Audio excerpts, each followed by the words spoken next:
हर हर महादेव सभी प्रिय दर्शकों को। ऐसी कौन सी समस्या आन पड़ी होगी कि इंदरजी भाई साहब के चेहरे का रंग उड़ा हुआ है। तो हुआ कुछ यूं था कि अपने कुछ क्षणों के आलस्य को त्याग हम उठ जाते हैं। सुबह सुबह ब्रह्म मुहूर्त में उठते ही तांबे के पात्र में रखा समशीतोष्ण जल ग्रहण कर लेते हैं और हो जाता है हमारा पाचन तंत्र सक्रिय।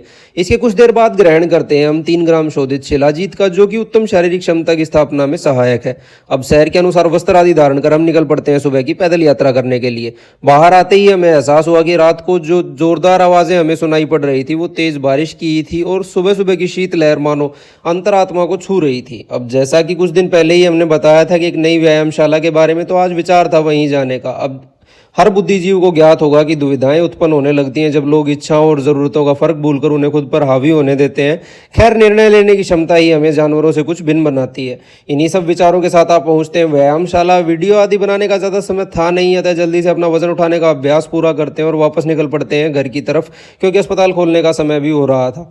ये जगमगाती हुई सुबह की रोशनी मानो हर पल को जीवन रूपी किरणों से भर रही थी। जल्दी से आप पहुंचते हैं घर। आते ही कुछ देर का आराम फरमा लेते हैं, फिर नहा धोकर खुद को सीधा भगवान शिव के चरणों में अर्पित कर देते हैं और खोल देते हैं अपना अस्पताल। अब शुरू हो जाता है सुबह का लाइव वीडियो सेशन, जिसमें कि आयुर्वेदिक औषधियों के बारे में जानकारी हम साझा करते हैं। यदि आपके भी सेहत से जुड़े कोई सवाल हैं तो आप यहां आकर हमसे पूछ सकते हैं। इसके बाद शुरू हो जाते हैं सुबह सुबह ही फोन पर परामर्श भी। पूरा दिन आज का कुछ ज़्यादा ही व्यस्त रहा है, अतः भोजन आदि का समय हमें नहीं मिल पाया था। ढेर सारे फोन पर परामर्श हुए, दवाइयाँ बनवा कर बंधवाई, तब तक छुट्टी का समय हो चला था। छुट्टी होते ही सिर में भारीपन का एहसास हमें होने लगा था, अतः जल्दी से अपना बिस्तर पकड़ लेते हैं कुछ देर सुस्ताने के लिए। शाम की शुरुआत होती है बहुत सारी अदरक वाली एक चाय के साथ। ध्यान रहे, यदि आप भी चाय का सेवन प्रतिदिन कर रहे हैं तो कोशिश करें कि इसे बिना मीठे के ही पिए, ताकि अतिरिक्त नुकसान से बचा जा सके। अब चाय उबल कर तैयार हो रही थी, तब तक हम घर में ही कुछ देर टहल लेते हैं। चाय का सेवन करते करते फोन पर बचे हुए परामर्श भी पूरे कर लेते हैं। तब तक आप पहुंचे थे दोनों ही प्रियजन, जो कि शायद बाजार जा रहे थे।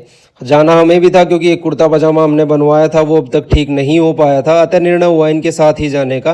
तो सीधा पहुंचते हैं दर्जी भाई साहब के यहाँ, जो हमारे कपड़े ठीक करवाना पूर्णतया भूल गए थे। उनकी परेशानी का वेग इस समय देखते ही बनता था।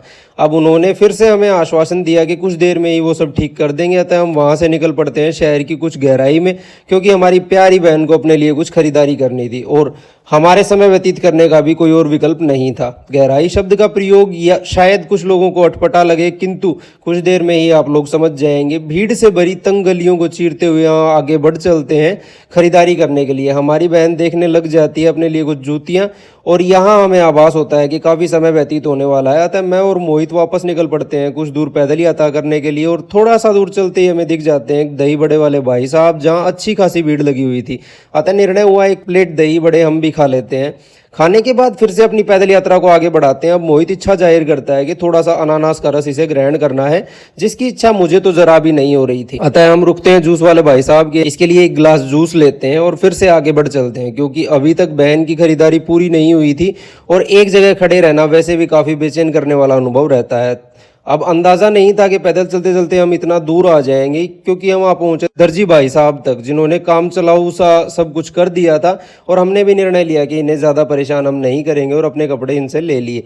अब घर वापस पहुँचे तो प्रिय मोहित नैन जी हमें दिखाने लगे उनकी खरीदारी का ढेर, जिसमें उन्होंने पूरी शाम व्यतीत की थी, और उनके साथ हंसते बोलते व्यतीत होता है बाकी का समय। तो दिन को समाप्त करते हैं थोड़े से गर्म दूध के साथ, और आप सभी को मेरी तरफ से राम राम।